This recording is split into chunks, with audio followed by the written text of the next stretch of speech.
trying to connect the dots to how I got here. One of the first times I got into content creation, because I think that's really what I identify more as a content creator, and I'll talk about why in a bit. But was in eighth grade, I was in charge of putting together the middle school news segment. So every month they would get all of the kids to watch those TVs they had hung up in the corner of the classroom.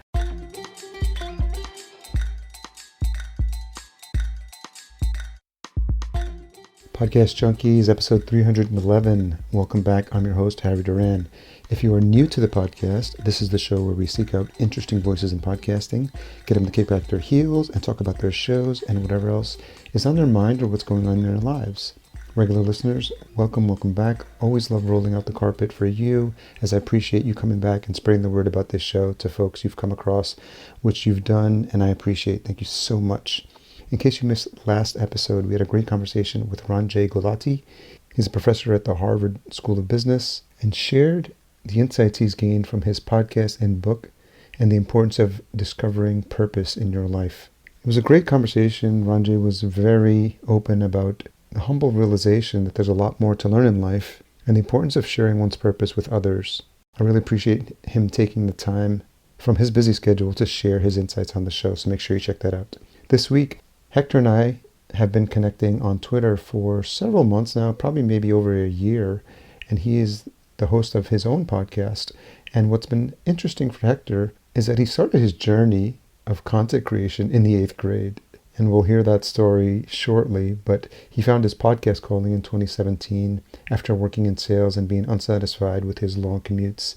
It's a familiar story that I've heard before. He found inspiration in online marketing and social media, and then created a successful Facebook group and YouTube channel.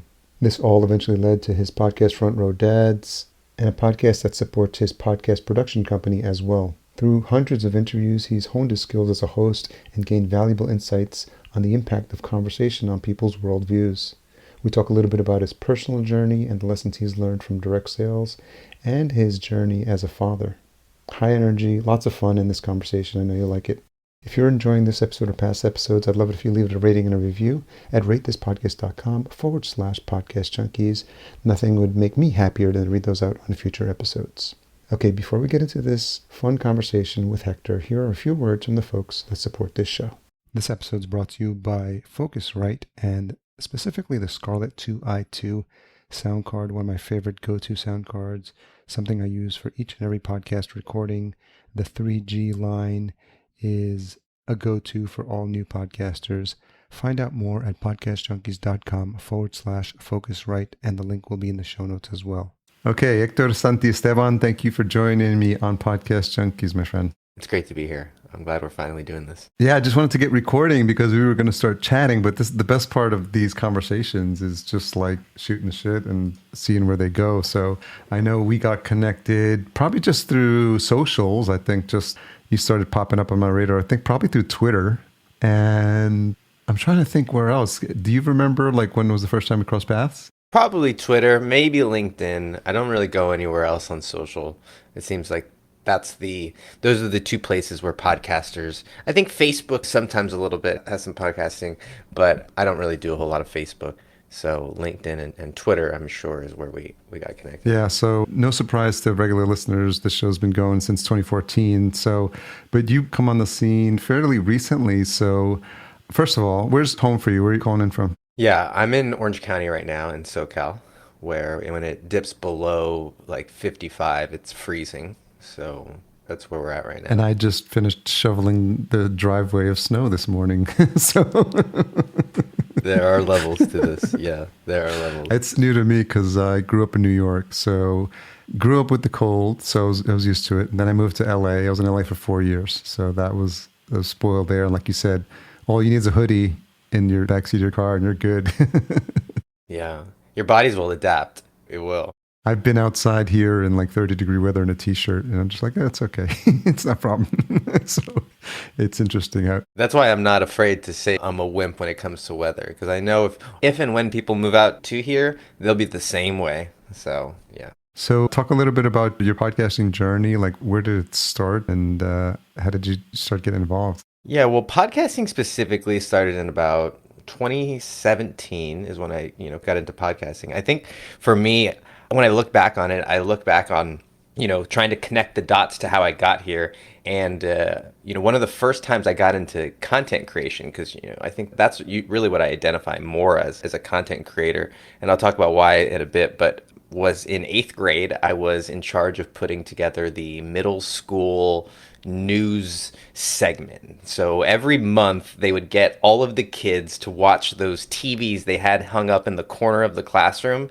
And somehow we had some CCTV thing routed in where we could go from our old school. It was like the first IMAX. It was the one that were all different colors and people were all, freaked out by the different colors. Because up until then, everything was just, very black and white, MS-DOS, Microsoft Word kind That's of my stuff. era. And so when I got a chance to, into iMovie, I was just blown away by how easy they made it to put together these videos. And so we would go out and we would interview people on the yard and we would put together these funny little silly segments, kind of like what they do now where they interview people on the street. We would do that and we would, highlight different news stories and things. And it was my way to get out of class. It was my excuse to go. And I'd say, I got to go work on the, we called it LPN. I'd say, Miss, I got to go work on the LPN. But really, we would mess around for hours just adding this and trying that. And so that was the first time that I kind of got into media. And that kind of went away for a little bit through high school and even through college. I did sports and I got into sales after college while I was trying to pay my way through school and find my way.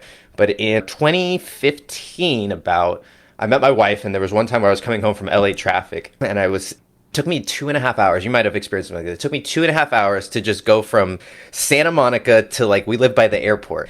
And it was just a Thursday. And I got home and the tacos were cold and I was so, she was asleep, I think. I don't know. It was just something, it really hit me where I said I had to find something different than this regular. It wasn't a 9 to 5 because I kind of had my own business and I was self-employed, but I was commuting, hours, 3 hours sometimes a day. And not going very far either, just leaving at the wrong times and going the wrong direction in LA, which can really kill you.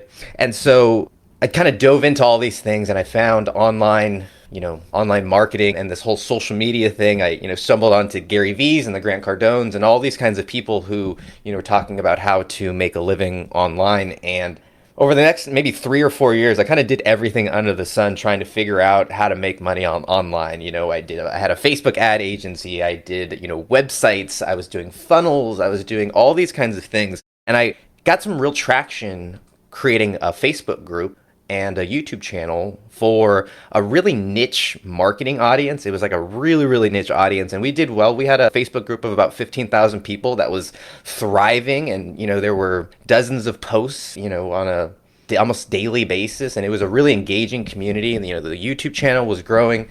But the industry really took a turn. There was some weird, it was right when Zuckerberg was getting in trouble. And there was a lot of industry things that really made it not as... I wasn't as passionate about it because of the way and the trajectory that it was going. And also it wasn't something that I saw being a long-term possibility or something that I can continue to put my stake in. And so right around that time, I started looking around and one of my friends, he had a podcast called Front Row Dad's Podcast, actually something really involved in that community now. And it's I've become a dad over that time period. And so, but is that for we started just doing first-time dads or just anyone who's a dad or? That it's a dad's group for... What was the word you put before dads? Is it for what kind of dads? First time? No.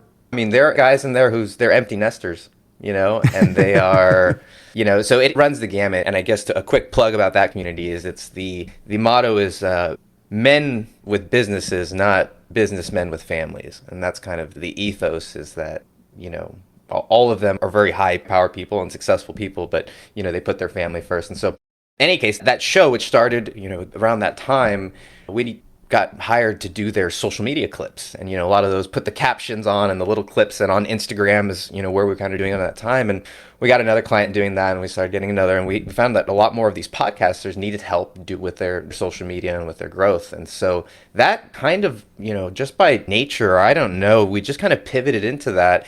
And over that time period, what I realized is that the best way to grow a show, yes, you can do these cool things on social media and there's marketing tactics and, there's all these tactics, but the best way to grow a show is to actually make a show better. And so we started doing a lot more of the production, we started doing a lot more of the development, and we kind of have built ourselves into, a full service production company that focuses mainly on interview shows, which I would think is probably on the easier side of production. We focus on with a lot of, coaches and subject matter experts, and, it's been fun. Very cool.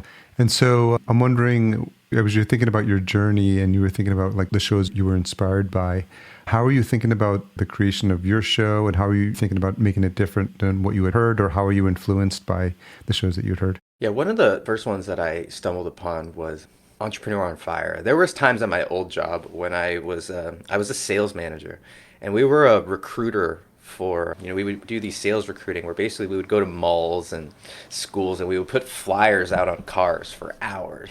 And so it was a great time for me because I stumbled onto thank God we had podcasting at that time and I didn't have to listen to like a CD or nothing, my own thoughts, Jesus. A Walkman. And yeah, and I stumbled on John Lee Dumas's Entrepreneur on Fire. And one of the things that I really enjoyed was that he really brought light to a lot of different types of businesses, and that even if I didn't own a bakery, or even if I wasn't a shoemaker, or all these different types of businesses, that there were lessons and learnings and experiences that I can gain from. And so at the beginning of my show, specifically Marketing Your Podcast, it was a lot of teaching and it was a lot of industry kind of experts and a lot of how to, and I think that that's great, and we're going to still kind of do that. But more recently we've been trying to feature more in vein of like Entrepreneur on Fire, more stories of just podcasters, because I think that yes, the gurus are great, and yes, the experts are great, and all the industry people are fantastic, but there's so much to be gained and gleaned from, I don't want to call them the everyday podcasters, but the people who are podcasting every day that don't necessarily get that light shined on them. Yeah.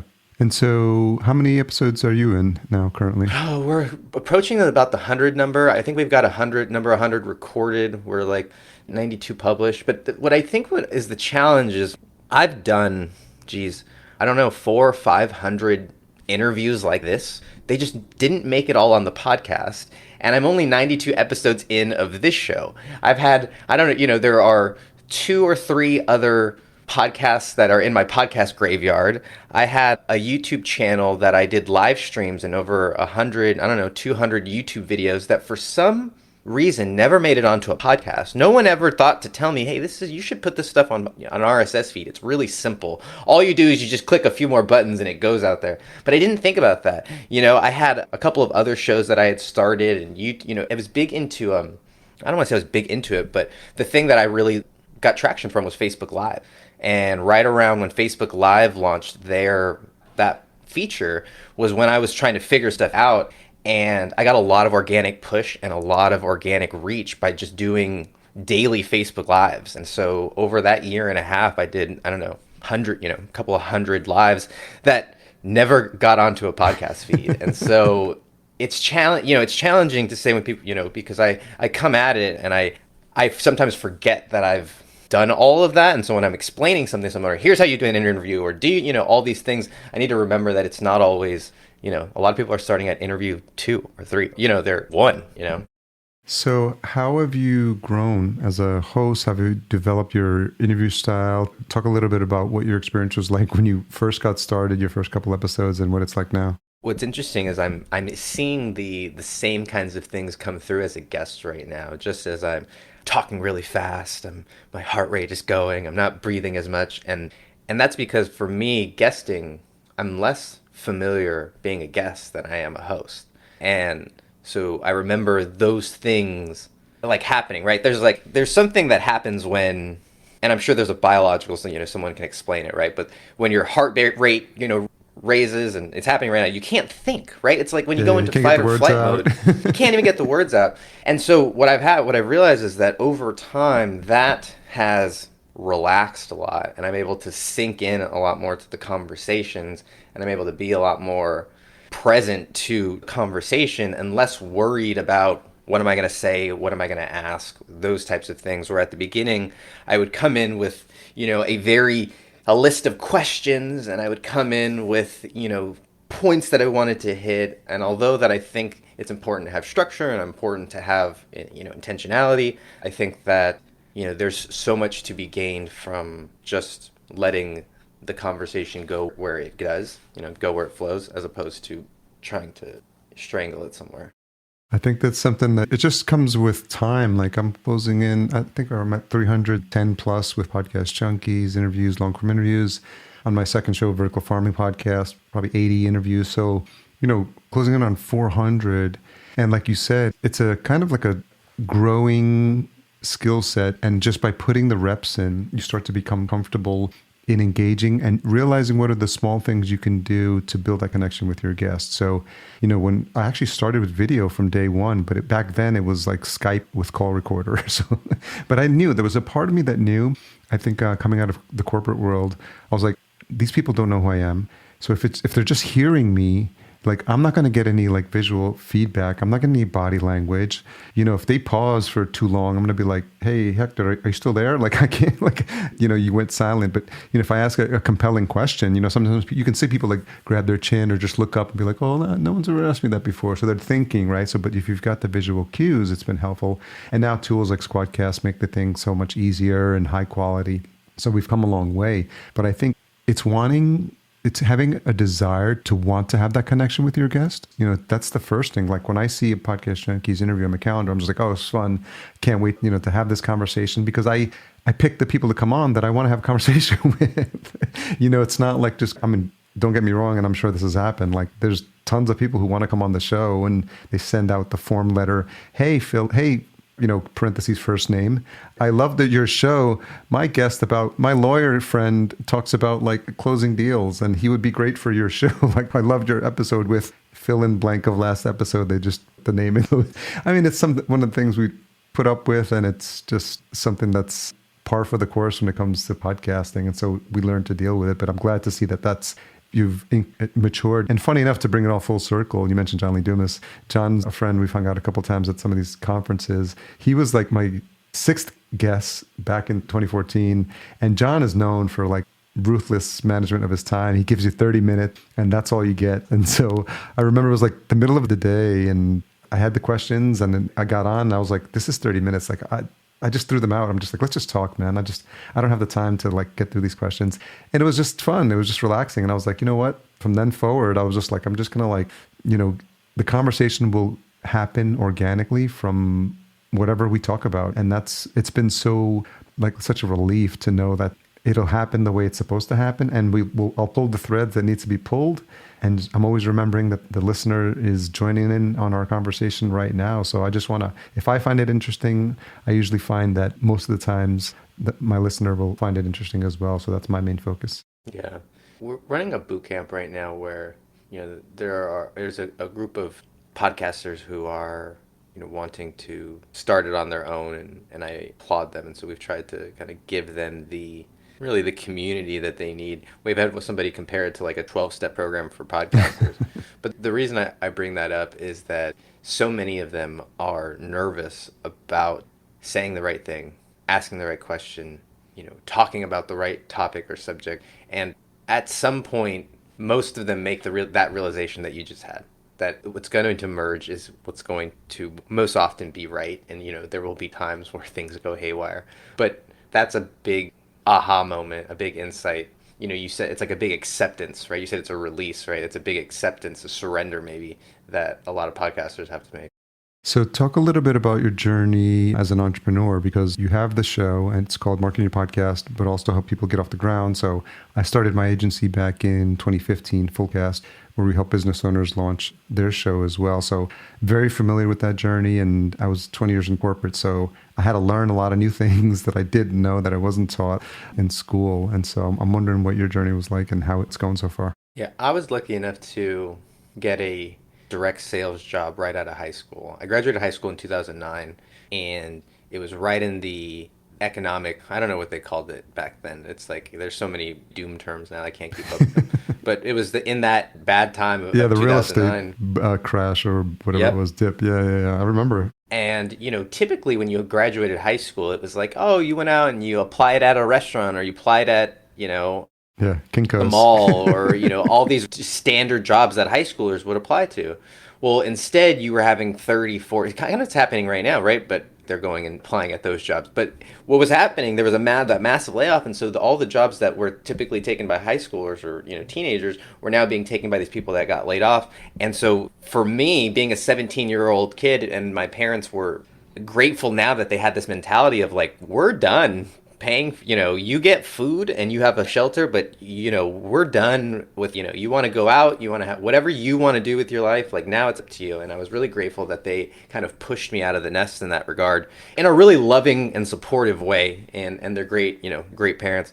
But I found a direct sales job, and I think that really got me out of my box, because looking back on it, I was very, a typical introvert. I was sheltered and shy, and sales even today, right, is a thing that doesn't seem to come natural to me. It's people say, "Oh, you're such a great salesperson," but it's because I've had to study and learn and really, really learn how to do it, because it didn't come naturally. And so I say all that because my journey as an entrepreneur, I find myself going not willingly, well, willingly, but almost hesitantly into these areas where it's going to challenge me in almost the biggest way, right? And kind of force me out of that shell. So it was going and, doing sales presentations and walking into people's homes and, doing thousands of sales presentations kind of one to one, and what that opened my, eyes to, and kind of. What were you selling? I was selling Cutco. I don't know if Oh, you're yeah, familiar Cutco. I with know the Cutco. kitchen Yeah, stuff. yeah, So it was like how I was sitting down with 40, 50-year-old women at their kitchen table selling them kitchen stuff. And so grateful for that, because now, having conversations, it's once again, it's the same thing, right? It's all coming back. And, eventually that turned into becoming a sales trainer and a sales recruiter. And now, learning how to manage and motivate and people and teams and all these kinds of things that I didn't have any experience or knowledge of, that, I found myself putting the pieces together to where now, when I was able to, I got married and had a couple kids, and I was really grateful that I had built a business that when things got kind of crazy at home, I was able to step away a little bit and have the time and flexibility to do that without having everything fall apart, and and while still being able to manage it. So for me, like being an entrepreneur, when you talk about it, it's been like trying to identify the skills that I don't have. And now what I've realized is that it's about like working through people now a little bit more, much more than me learning new things. I'm much more excited now about helping other people to learn and grow into what, they're doing, and incorporating that into my, like, building it as a team, as opposed to everybody, building their own thing individually and siloed, which is what I think I was doing prior.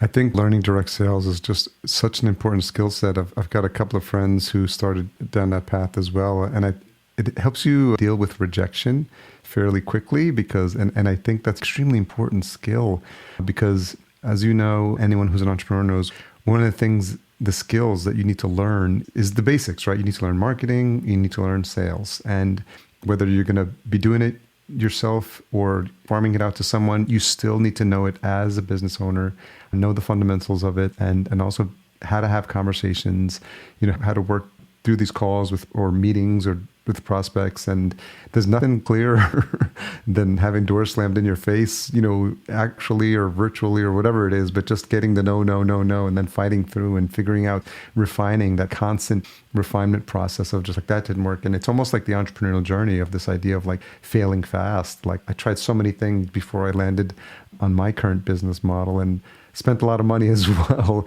And then you realize like that didn't work. And in the beginning, you're just like, woe is me. And you're just like, I can't believe I just spent $1,000 on some silly like Facebook promo thing that like that didn't work. But then that later on, you just realize like you just get smarter in terms of making those decisions and figuring out what works and what doesn't. And so I think it's just such an important, valuable skill set.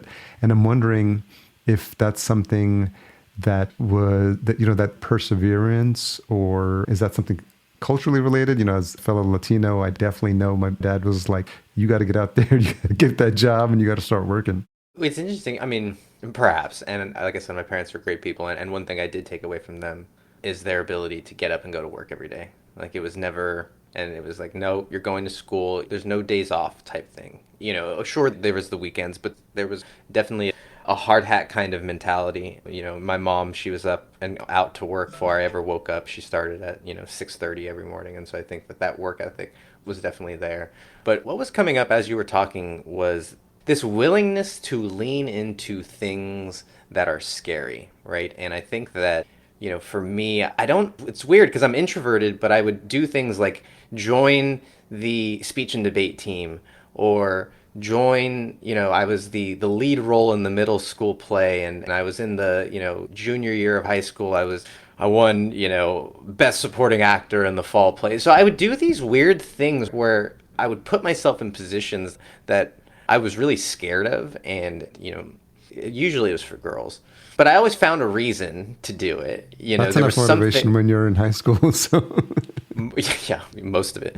But there was this willingness to try and do things that were scary, and to kind of jump into the unknown, knowing that you're going to grab, there's going to be something that you're going to gain from it, right? That there's going to be something that you're going to learn or gain from this experience. And the scary part is that has just evolved over life, and the challenges have just gotten scarier and scarier. And granted, the rewards and the lessons have been greater and greater, but that has been something that I don't know where that came from. My parents are great, but one thing that they don't have is like, a growth entrepreneurial mindset.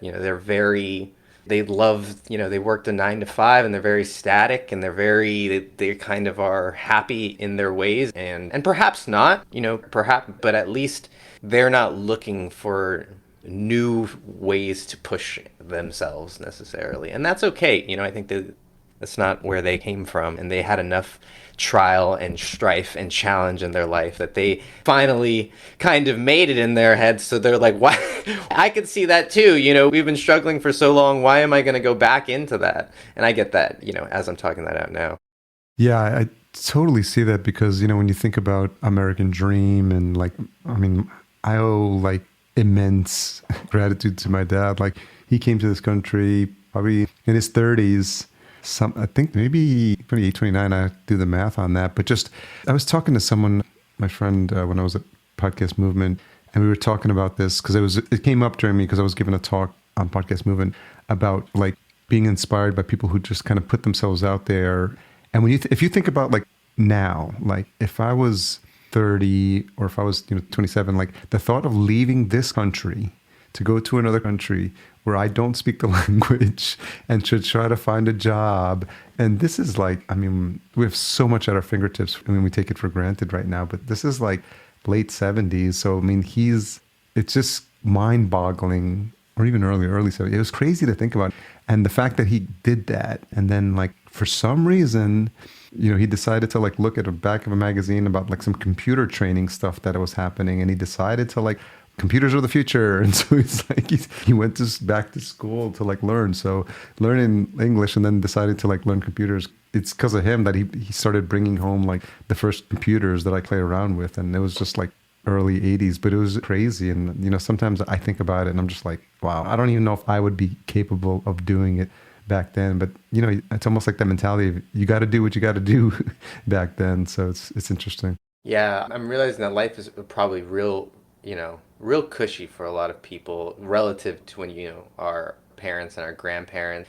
And I can see, myself growing up in a very sheltered and very provided for. We didn't have a lot, but we also weren't wanting for a lot either. So naturally my need is to go and push myself and throw myself into challenges because I think that's what we all need out of life, right? Is growth and challenges, and they're going to come one way or the other. And yeah, you do what you got to do.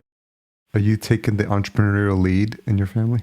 What's interesting is my dad had a body shop, a car repair shop when I was growing up. And maybe from when I was 8 to 10 or so, every summer I would go and, sleep on the couch in the lobby and eat all the food in the vending machine. And just, I realized be a nuisance actually is really what I was, Not really much of a help there. I said that I was going to go to help, but I was more, they just didn't want to pay a babysitter, and I wasn't quite old enough to stay by myself yet. But so I say that, and the weird thing is that it was a really failed, like it didn't work out at all. And, both because my dad, I don't think is he always wants to start these things like, I want to start. And we're like, whoa, I don't know if that's such a good idea, Dad. So he doesn't, I think some people have the mind and some people don't. And it really put my parents' relationship in a real tight place. And I remember I didn't connect it back then, but there was a lot of fighting. There was a lot of, I remember there being a time where I didn't, they weren't sure if they were going to make it. It was a really tough time for them that I'm realizing stemmed from, the money and the business. And so it's really interesting that happened. And I haven't really unpacked what that did. Perhaps I feel like a sense of the need for redemption. I don't really know. And I'm only saying that as, kind of unpacking it right now, because that was never something that came to mind when I like just wanted to like started a business, or like it was always about being able to, when I realized in direct sales, I came out of my first sales appointment and I had made, I don't know, $35 in that hour or something like that. So nothing crazy, but I came out of it and I was like, wait a minute. It took me 45 minutes and I made $35. And at the time, minimum wage was like $9 or whatever. So I was like doing the math and I Yeah. was like, wait a Light minute, goes this off. doesn't, there was something there. And so from that moment, I was like, I have to figure this out, because all of a sudden my time was not, it's not tied to something. And so that for me was what I was chasing. But I guess if there is something that's there for me to go back on, or some trauma to work through, it would be like, some redemption or some need to right that, because it always didn't sit. It's interesting if you think about conversations or any sort of drama that happened in the house or tension. When you're a kid, you process it differently. And, you have no idea or put it into any context in terms of what's happening at an adult level.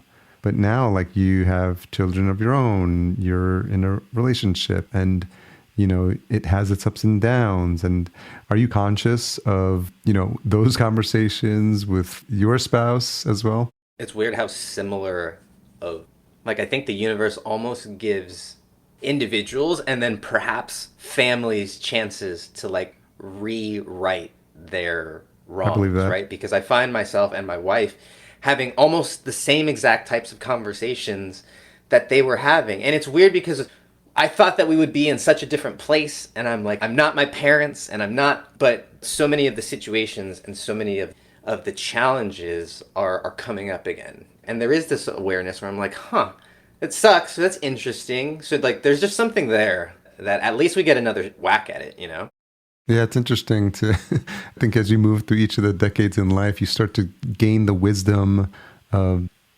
seeing things from a different perspective, but also learning from the mistakes you've made in the past and doing your best to not repeat them. And then realizing, I can only imagine with children also, you're now thinking of like what you're showing them, the model you're creating for them. And then you have to be conscious of like the impact you're having on them as well. Yeah, someone asked me, one of my good friends asked me, actually my best friend from high school, who we don't talk too much a whole lot, but anymore.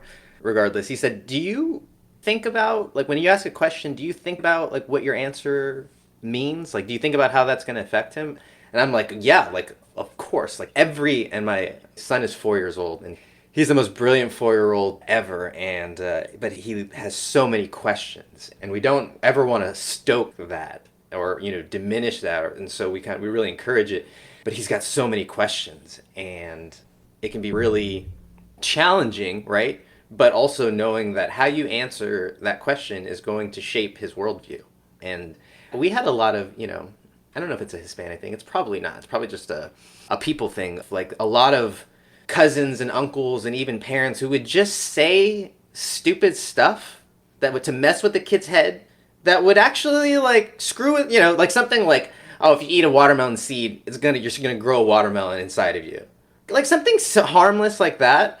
But my daughter, she's 3, she came home and she was freaked out that a watermelon, and granted it's silly, it's funny, whatever, but those types of things, maybe the watermelon seed is harmless, but there are examples like that where your words are crafting people's worldviews, right? Take it back to podcasting, like that's happening at even a grander level, right? Where the conversations that we're having are actually shaping how people are thinking which is actually impacting how people are acting out in the world, right? And that can go a good, really good way and be used for good or not. And so, to bring it back to podcasting, I think it speaks to the power of that, right? And the importance of being intentional with words. Yeah, it's so interesting what's happening and how this medium has made it possible to really go deep on any subject that you're interested in. I think Joe Rogan's show broke new ground in terms of like the availability to let people just sit and talk for 3 hours. Like nothing had like that existed. I grew up in the era of like a snippet on a news channel, and I grew up in the era of like there's three major networks like ABC, NBC, and CBS, and then Fox came out and like, whoa, fourth network, that was a big deal. But but you don't. If you wanted to learn about something, you would have to see like whatever was presented in a presentable snippet format. And now, like if I want to learn about like what Elon Musk thinks, I can hear him talk for 3 hours on a show, and I'm just like, and you can form your own opinions about what you think after the fact. But I think we're living in like this golden era of like information accessible through this medium to hear things from people in like their own words. Yeah, for sure. I think that the podcast medium is going to go down as down with the printing press, right? Like right alongside, and I don't know what technology, whether you give it the RSS feed or where you put that, but the effect of these conversations is untold, right? We haven't seen the sample size because these conversations, they're not just impacting today, next week. I mean, they're going to be creating ripples for decades, generations, right? And so, hundreds or thousands of years from now, if we don't get hit by a comet, right, we're going to look back at that at this time as the moment, and where even maybe the printing press is a smaller blip, right? But these conversations, right? Because I think there's something that happens when you read, like what you said, something in a presented format, right? And it's a lot of times it's, let's call it, on the extreme version, it's doctored, right? There, to some degree it's presented, right? Like you said, edited and maybe doctored or manipulated, on the extreme levels. But when you have a conversation, all of a sudden there's two perspectives, right? There's 2 points of view that's coming. And that's not, like, even before, right, you could watch a 60 Minutes or you could watch, these things. But similarly, it's a very scripted, edited, even doctored perspective to give you the point of view that the people who are making it are trying to give. What podcasts are really allowing, and you're seeing it with, and granted, once again, you think whatever you think about them. You're seeing it with the Andrew Tate thing. You're seeing it with, Elon Musk. You're seeing it with these people where they're able to actually come on, and you're not getting the bite-sized version. You're getting 45 minutes, the hours, the 2 hours, and you're like, dang, like they're kind of making some good points here. Like, as opposed to if you're only getting the soundbite, if you're only getting the 60 seconds, or you're only getting the press release, well, now all of a sudden you're not able to make a rational decision. Right, you're being given you're being told what to think, as opposed to these conversations that are allowing people to at least make their own judgment, at least more so than before. So podcasts appear, and as it relates to people thinking about their own show, because this is a show for podcasters about podcasters, what have you found that's been working? Because a lot of the challenges when people get started is about the tech stuff, what to use, mic, all that sort of stuff, interviews, we've talked about all that stuff. But given that your show is called Marketing Your Podcast, what are the conversations you're having with folks specifically about, A, the challenges of marketing your podcast in this world that we live in of just overwhelm, constant overload of everything on social, flying. I mean, I think the life cycle of a tweet, they said, is like a minute or something like that. So, there's so many things and so many different channels when it comes to marketing your podcast. And so I'm wondering what you've been seeing that's working, what guidance you're giving clients, and how people should be thinking about it once they've done the hard work of getting the show up and running. Yeah, interestingly enough, and maybe it's not news, but the best way that we found to market a podcast is by marketing it through other podcasts. I believe her last name is Sharma. Shreya and Lauren Pacell have a newsletter, podcast marketing newsletter. I believe it was on a couple of editions ago. They had a quote that said something to the effect of, it's not your job to convince people to listen to podcasts so they can listen to your show, right? It's your job to convince other podcast listeners to listen to your show. And I thought that was a really good distinction, because so much of what I have realized and found over marketing shows for the last however many years is that it is very challenging to pull people from another platform onto your podcast. Does it happen? For sure. But if there's a percentage of people, it's going to be much smaller, right?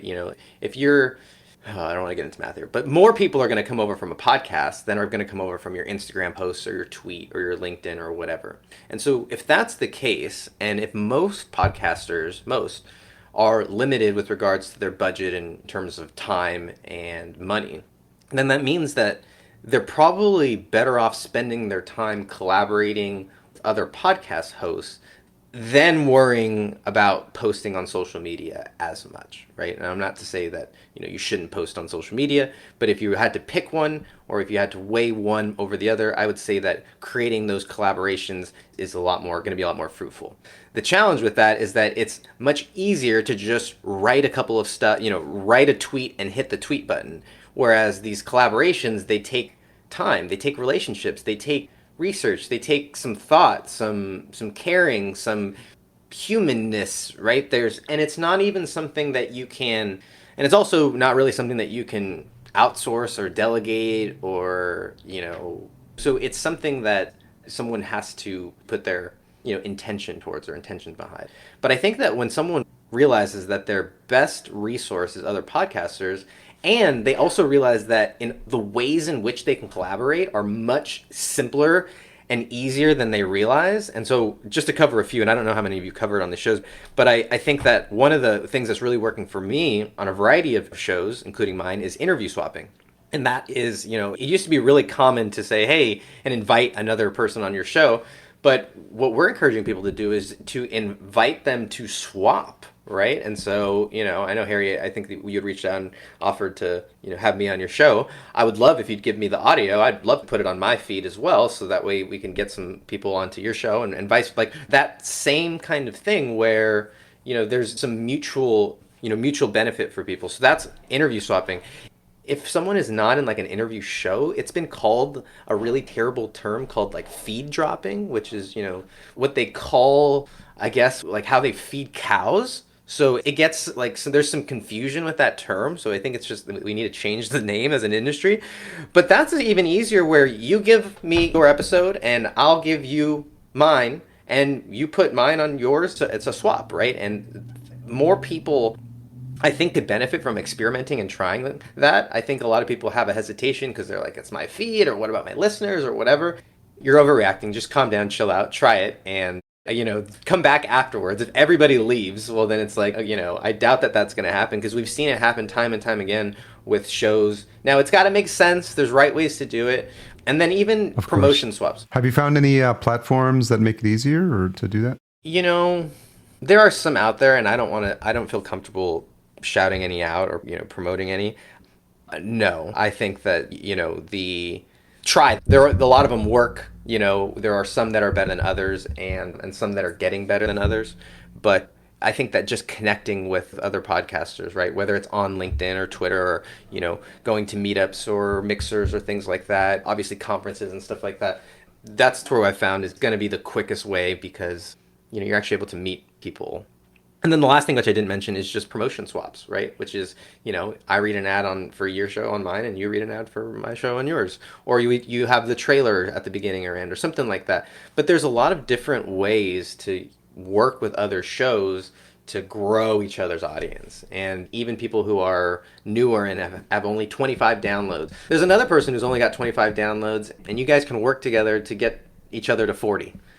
Each. And then you try it again and you find someone else who has 40 or 50, and you get to 80. And you can kind of stair step your way up to, bigger and better shows and more downloads. Yeah, I think it's one of those things that podcasters need to be reminded of, this idea of continuous improvement. I call it like the 1% better every day. And just having that mentality of just like, I subscribe to Lauren's newsletter, and I always track what Ariel's talking about on Twitter, because she's marketing genius on Twitter as well, and she's been a friend for a while now. So I think it's really looking at the things that are helpful. Alex Sanfilippo's service Podmatch is really great for matching you up for if you want to be a guest or a host on shows and testing these things out. And like you said, there is no silver bullet, but I think if you are serious, if you have a vested interest, this is not the type of thing you can really farm out to someone because, as much as someone could be the face of your show and try to represent it, there's nothing like you having a genuine interest in saying, hey, I'd be willing to like do a swap because I think there's a synergy between our shows. And I think it's just wanting to do it and seeing it as something you're just going to be doing for the life of your podcast if you're serious about growing it. Right. And that's the hard part because we work with a lot of clients and we do their shows and they're like, well, what's next? And it's like, well, anything that's next is going to require you. And part of the reason that they hire us, they don't have to spend time on it. And challenge is that, yeah, a lot of this does require the time or the actual you to do it. But the good thing is that a lot of indie podcasters and newer podcasters have more time than money. And so with that being said, I almost, there's this weird balance of how much time do you spend producing content or, promoting your content. And I think that it's a weird balance that might and should evolve over the course of the show. And perhaps at the beginning, there might be more need for promotion than production or vice versa. I mean, I think every show is kind of different, but realizing that there are different needs and the whole build it, publish it and they will come thing. It's not there. And then even the whole, there used to be a chance that you could do it and launch yourself into the new and noteworthy. And it's like, even that, I don't know. Yeah, it doesn't really do what it used to. I'll tell you that much. So yeah, there used to at least be one silver bullet. It was like, at least if you could get in the new and noteworthy, like, at least that.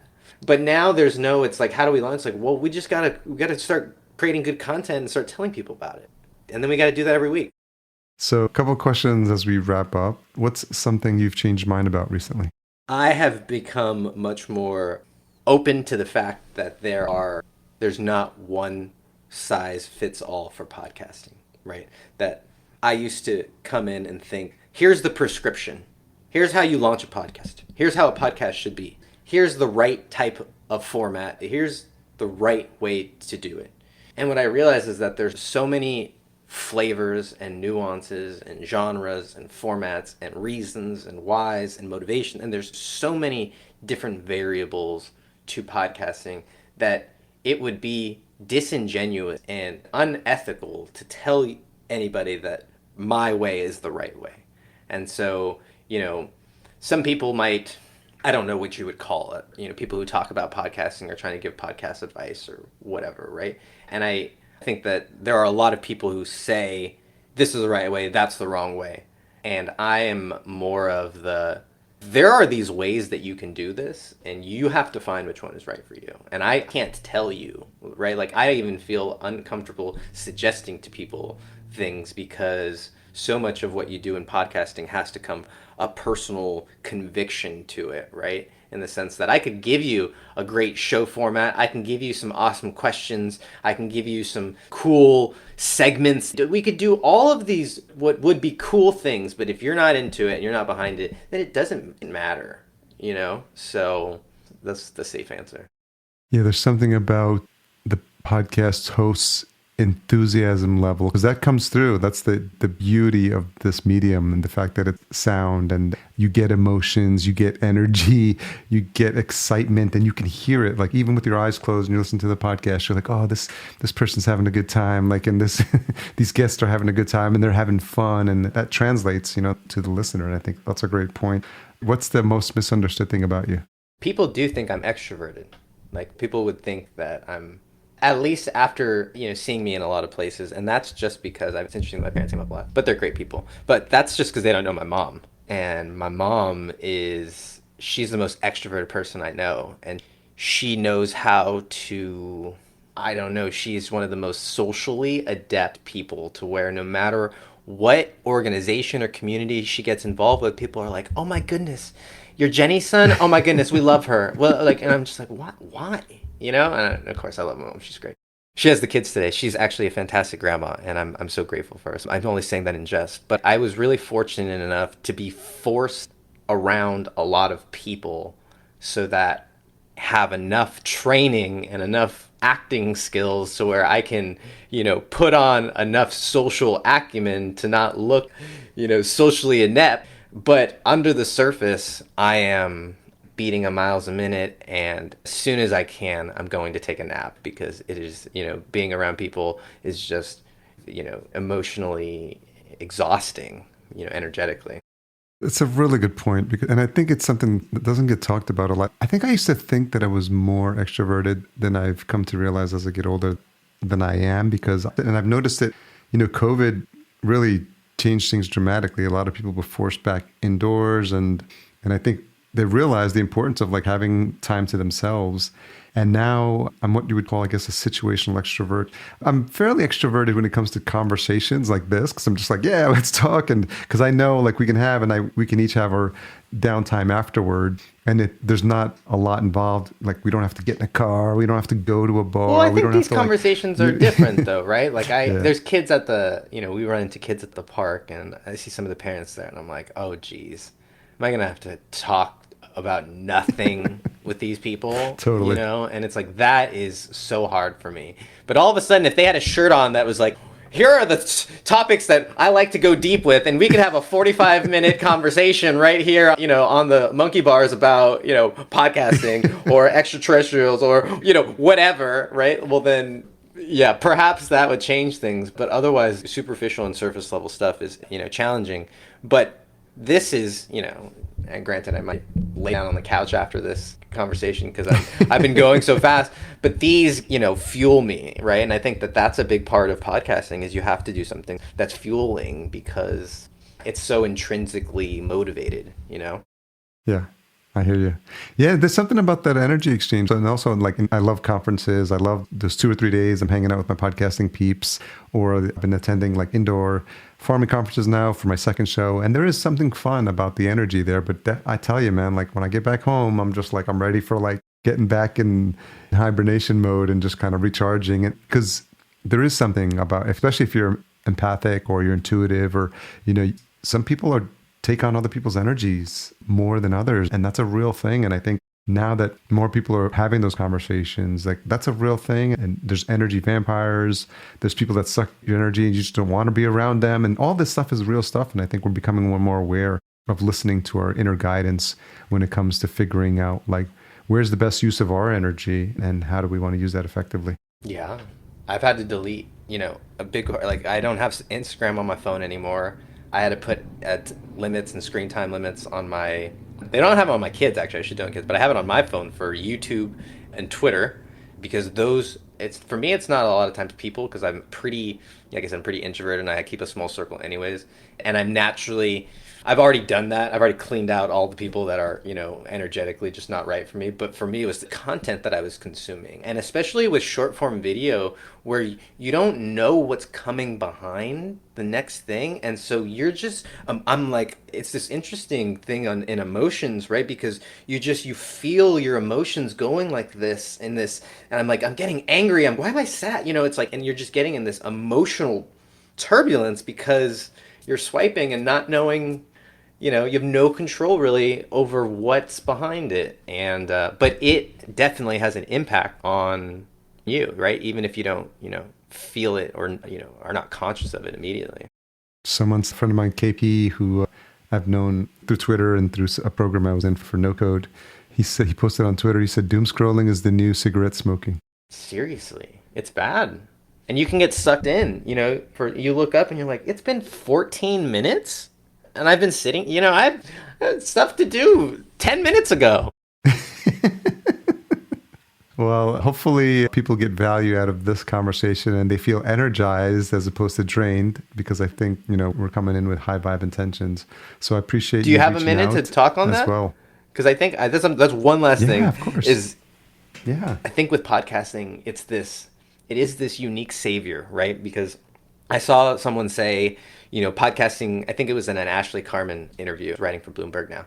And it talked about like the life cycle of podcasting and how there was a lot of hype, a couple of years ago. And now we're kind of going into this, consolidation phase or, I think she called it like reality check kind of phase. And someone said, is podcasting like all it's is it a top shelf kind of thing, or is it just like a medium, like kind of thing? And I thought that was really short-sighted, because I think that, and this has been a conversation on LinkedIn a bit, with the depth to which a relationship happens with a creator and how that differs on different platforms, right? If you think about, let's say it takes to get to 10, right? To get somebody to buy or join a group or join a community or donate to whatever someone's goal is with their creator, right?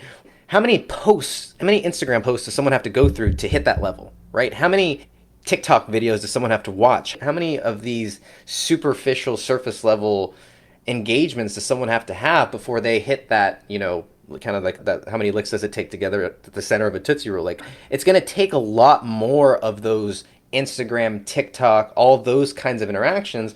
Whereas with a podcast, I mean, I have clients where they go on a show, on a 45-minute show, and sign, tens of thousands of dollars of contracts from that 45-minute relationship that was built. And so I think it's really short-sighted for people to not see the value of the depth that comes with, listening to these shows. And it's not apparent, right? Because you can't see the comments. There's no public facing, oh, this episode was listened to this many people. And, you don't see that like you see on an Instagram post or a TikTok, video, where there's all this public social signaling but that doesn't happen in podcasting.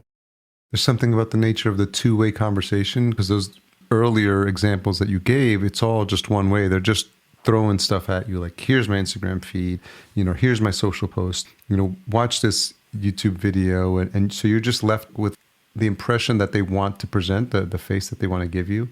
And there's something, like we talked about earlier with the longer form conversations, it's hard to BS when you're having a back and forth conversation and you can hear and you can sense, that these people are genuinely interested in like engaging with each other and want to like really connect. Well, if folks want to connect with you and learn more about what you're up to, what's the best way for them to do that? So the show is called Marketing Your Podcast. Depending on when this comes out, it might be rebranded to Podcasting Success Secrets, which is also the name of to make it more confusing for you guys. If you guys want to go on LinkedIn, I have a newsletter that comes out every week by that name, Podcasting Success Secrets. You can find me on LinkedIn, Hector Santiesteban, or on Twitter at Hector_podcast. So wherever you're at, come find me. Well, Hector, thank you so much again for reaching out. I'm glad we got to connect. I know we were only engaging on social now, but now we got to have a real conversation, which is really awesome. And which is why I love the beauty of podcasting, to be able to have those connections and just build those relationships. And hopefully we get to hang out at our upcoming podcast conference soon. Yeah, looking forward to it. And you owe me a tamale too, by the way. I do. There was none left, I told you, but if and when there is any, I will have one for you. All right, brother, man. Have a good day. You too, man. Thanks again to Hector for coming on the show. Always appreciated. Full show notes available at podcastjunkies.com. Intro and outro music composed by Cedar and Soil. cedarsoil.com for his full list of music. Don't forget to check out our sponsor Focusrite and their awesome line of gear, specifically the new Vocaster line, and you can learn more at podcastjunkies.com/Vocaster. Podcast production and marketing provided by Fullcast. Learn more at fullcast.co to see if a podcast is right for your brand or business. Tune in next week for my conversation with Dan Cumberland. He's the host of The Meaning Movement, and he was referred by a friend to be considered as a guest on the show. I'm really glad I took advantage of that introduction, as Dan and I had a really deep and meaningful conversation, and I can't wait to share that with you next episode. If you've made it this far, you know that looking for this week's retention hashtag. Let's go with Front Row Hector. That's Front Row Hector, and you can tag him at Hector_podcast and us at podcast_junkies. Thanks for all you do to support the show. Talk to you next week.